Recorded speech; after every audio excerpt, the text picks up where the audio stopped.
இதை நம்ம சால்வ் பண்ணணும். ஸோ ஃபஸ்ட்டு நம்ம என்ன பண்ணணும்னா, இந்த ஈக்குவேஷன் இருக்கா, இந்த ஈக்குவேஷனை இந்த மாதிரி பேஸில் எடுத்துக்கணும்.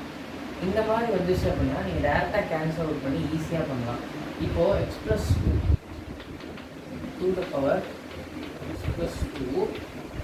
ஸோ இது கொஞ்சம் கஷ்டமாக இருக்குது அப்படின்றதுனால let x + 2ன்றத n to the power nன்ற மாதிரி எடுத்துக்கிறேன். So n to the power n can be written as 256.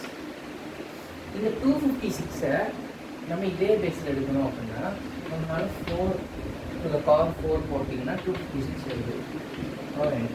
இது ரெண்டும் ஒரே மாதிரி இருக்கிறதுனால இது கேன்சல் பண்ணி n = 4ன்னு எழுதிக்கலாம். ஆனால் இது இன்னும் முடியலை, ஏன்னா நம்ம இந்த மாதிரி செய்யணும், இந்த பேசிஸ் எழுதணும். இது வந்து நம்ம கேன்சல் பண்ணிக்கலாம், ஏன்னா ஒரே பேஸ் மாதிரி இருக்கிறதுனால. ஸோ இந்த எண்ணுக்கு பதிலாக நான் x + 2 போடுறேன், = 4 -2 on both sides.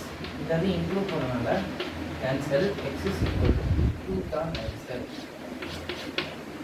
ப்ரூவ் பண்ணால் இங்கே 2 இங்கே 2 போடுவாங்க. 2 + 2 to the power 2 + 2 4 to the power 4 256. Yeah, okay. So இதுதான் ஆன்சர்.